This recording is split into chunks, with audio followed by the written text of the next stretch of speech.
I just turned 31, baby. 30 freaking one. Okay, if you know me, I love birthdays. I love my birthday a lot. I literally celebrate for a week straight, and I do this thing called Tati Week. I've been doing it ever since my freshman year of college. But I love birthdays, and it's so interesting getting older, especially as a woman, because so many people are like, no, you're not supposed to tell people your age after 30. And I'm like, why? But why? Like, I love my age. I love that I'm getting older. I love that I'm getting wiser. I love that I'm learning so much every single freaking day. Like, why would I hide that? I don't really get it. I will probably continue to keep telling people my age. And, like, to be fair, I do look very young for my age. I know that. Like, I get called 22 years old all the time. I'm not. I'm 31. So maybe there's some privilege there. But, like, I don't really see the point in hiding your age. Like, it is your age. Why is that such a terrible thing? And I think, we're not going to get into it. There's a lot of, like, childhood wounds and society conditioning that women have to be young forever, blah, blah, blah, especially in America. But either way, just turned 31, and it's fabulous. I love it. I love it here. I love being in my 30s. I feel like I have so much more clarity. I feel like I know myself a lot better. And I do think that I'm going to keep, that's just like a trend, right? As you age, that's going to keep improving, which I love, right? But I've honestly loved it because it's been just this last year has been such a big season of growth, of learning, of understanding who I really want to be in this world. Hey girl, if you've been dreaming about building generational wealth and living life on your own terms, this one's for you. Now, 5 years ago, I was right where you are, okay? Burnt out, working a corporate engineering job, grinding with no real freedom in sight. Then I bought my first investment property, learned how to live for free, and started making money in my sleep. That one decision changed absolutely everything. I stopped relying on my 9 to 5 and eventually walked away from it for good. And trust me, I don't regret it. Now I'm on a mission to help other people do the same, which is exactly why I created Wanderlust Wealth Academy, a transformational program and community where I teach you how to buy your first or next investment property and live for free in 2025. Now, this community is for 3 kinds of people, okay? If you are stuck in a job that you don't love,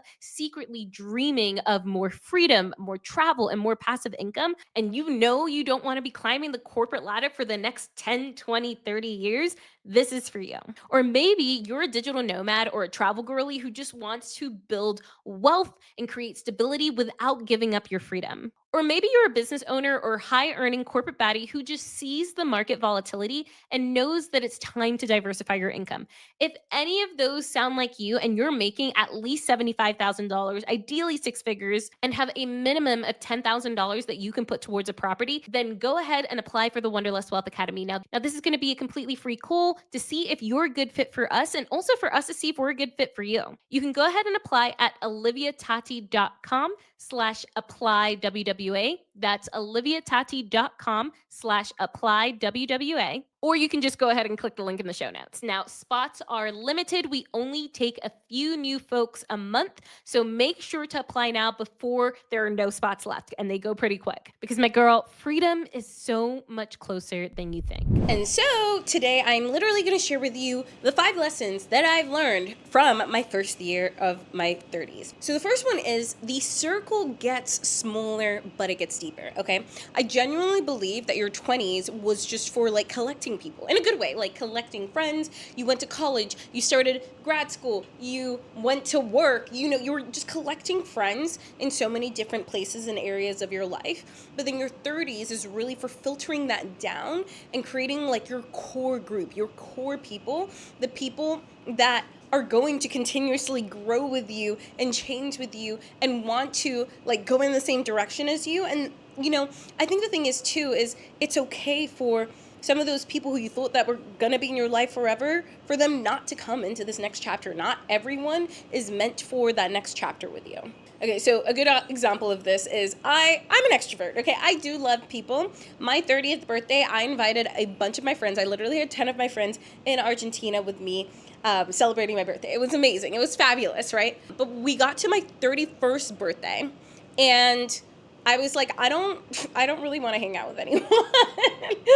As terrible as that sounds. I think the thing is that I didn't want to plan things for everyone. I just kind of wanted to do my own thing. So I was bouncing around a bunch of ideas in terms of like going to Italy or going wherever. And then my best friend happened to be in Hawaii. And I was like, actually, that sounds perfect. Because as much as I also love my alone time, like I love one-on-one time with the people that I love.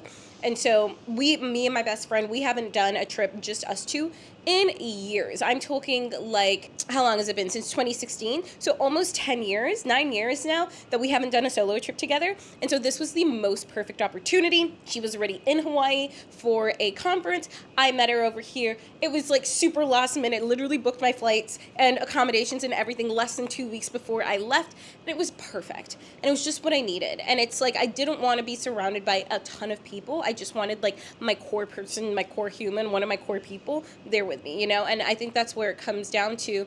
It's okay to let people go as you evolve, as you grow. That's normal. Not everyone is supposed to come into every single season with you. And also just know that you cannot be friends with everyone. I would much rather have a few friends, but a way deeper circle than a ton of relatively mediocre friends. And I'm not saying that I had a ton of relatively mediocre friends in my 20s, but I had a lot of friends to the point where it's hard to really give everyone your all when you're spread that thin, right?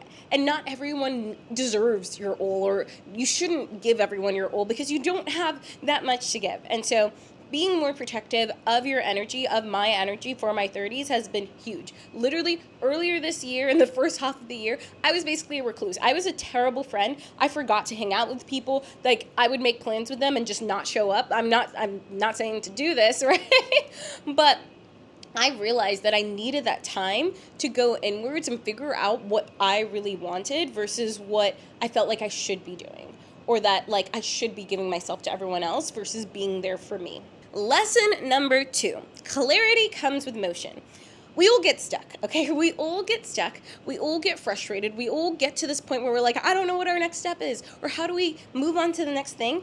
The thing is you cannot think your way out of that. As much as you think you may be able to, and you can listen to enough podcasts and stuff like that, no.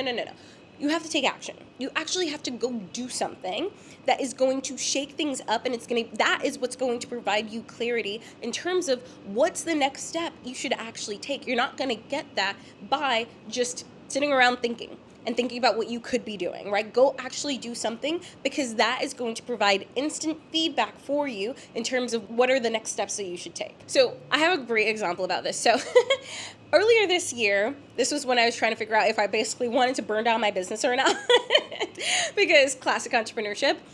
Because I realized that I felt like I was stuck only talking about real estate investing, and I know that at the time especially, I knew that I could provide so much more value to people. And then at one point in the shower, this idea came into my mind called leap year, and I had no idea really what it meant or where it was going to go, but my brain was just like leap year, this like leaping into this next version of yourself. And so I sat on it. I didn't do anything with it, but I did a lot of brainstorming in the sense like using ChatGPT to figure out like what the leap year meant for me and how I could like make that into something essentially. And so when I was in Italy, I actually launched this masterclass, this $47 masterclass, super cheap, super affordable. I was like, oh my gosh, I'll get people in this. You want to know how many people signed up for this leap year activation masterclass? Zero, not one person.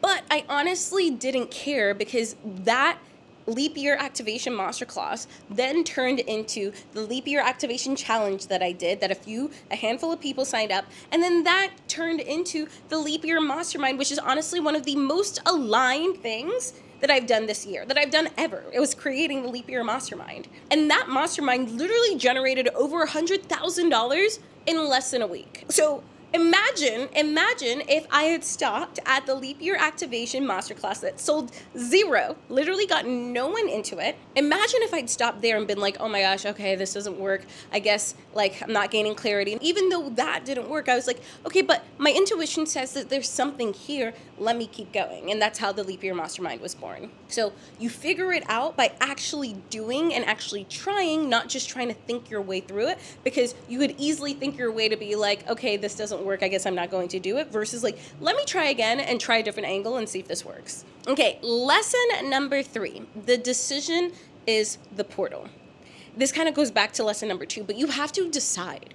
You have to make a decision. We spend way too much time being in the wishy-washy, being like, well, I kind of want to do this, but I don't know, maybe it's not going to work, and maybe stop doing that. Okay, that is what is keeping you stuck, because you haven't actually committed to the strategy. You haven't committed to making this freaking work. You have to commit. You have to commit to the process. For example, okay, every single real estate strategy works. Every single one. It literally does not matter which one you pick. Every single one can work. You just have to decide and go with it and believe that it's going to work for you. For example, the Leap Your Mastermind originally, we're going to go back to that real quick. The Leap Your Mastermind originally, I wasn't 100% committed. I had come up with every excuse as to why this wasn't going to work, why this wasn't going to happen. Like, I don't know if I can do it. Like, am I qualified? All these things, until finally I reached a point where I was like, Olivia, you know you want to do this. You know this is something that's on your heart. You just need to decide that this is going to work. And so for 2 weeks, I just like talked about it, told everyone about it, and it worked, right? But like, I had to make that internal decision of like, no, this is definitely something I want to do, and actually go for it. Now for lesson number 4, build something worth talking about.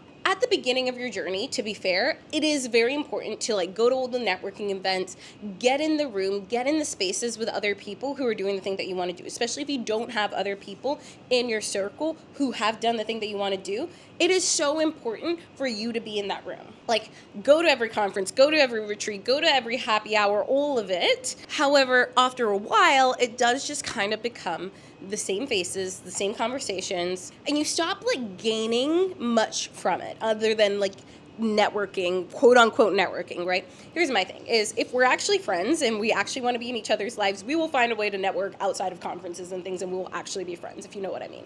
But where the real value lies is actually creating something, building something for yourself that's worth networking for, that's worth networking with, because then that's when people start to invite you to come speak at the conferences, speak at the retreats, speak at all the events, and you become the commodity, not the actual event itself. Now for lesson number 5, proximity creates pressure, but action creates change. So I know we talked about networking and all that stuff. And like, while I know what I said is, don't go to to be fair, I did not say that. I did not say don't go to conferences and retreats. I think it's super important to get into coaching and masterminds and things like that.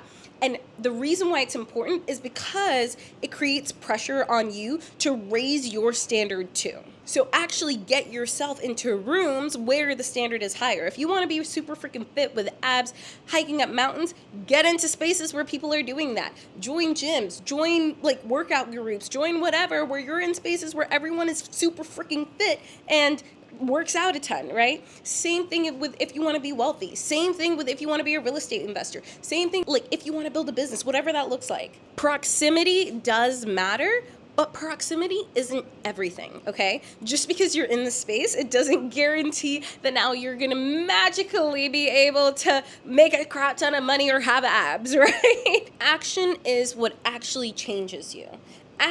Taking action is what actually gets you to where you want to go. So you got to do the damn thing. There are so many times where I see people, they get into spaces and they don't do anything. No, you have to do, because that is what's actually going to change you. Now, I have one last bonus lesson for you, of course, but the last one, and honestly, this is probably the most important one, is the answer is already inside you. You have to learn how to trust your intuition. You have to learn how to trust yourself. I think a lot of the time, especially when we get into like mentorships, or like if you're even with your parents or with what society says, we get into this is what we're supposed to do, this is what we should do, and we try to rationalize our way out of everything. But you need to learn to truly trust yourself, trust your intuition, trust that you know inside what's actually the best for you. And you already have the answers, right? When we hire mentors and coaches, they more so act like a mirror for us to realize what we want and what we don't want, and like help us to actually keep going. But like at the end of the day, you have it inside of you to know exactly the direction that you want to go in. You just have to learn to trust it. The answer isn't out there, right? It's in you. It's truly in you, deep inside you. And you know it too. You're just ignoring it.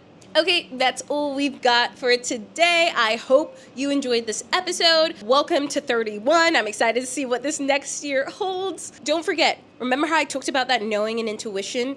If you know deep down inside that you want to get started investing in real estate, or maybe you own a bunch of properties and they're not doing the thing that you want to do, they're not cash flowing, they're not actually giving you the freedom that you want, and you want to maybe pivot into a strategy that works better, join Wanderlust Wealth Academy, okay? DM me the word WWA on Instagram. Let's chat and see if this is a good fit for you, because trust me when I say get started now. Get started now versus waiting in 5, 10, 15 years and you look back and you're like, damn, I wish I had done this before, okay? Because you know deep down inside of you what you want your life to look like, how you want this life to go. You just have to commit to the process.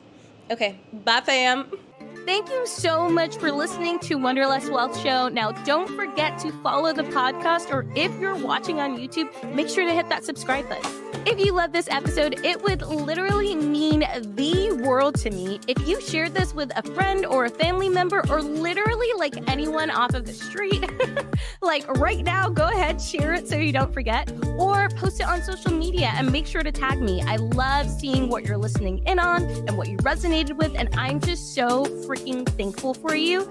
I'm so freaking excited for you. I love you, and don't forget, life really doesn't have to be hard.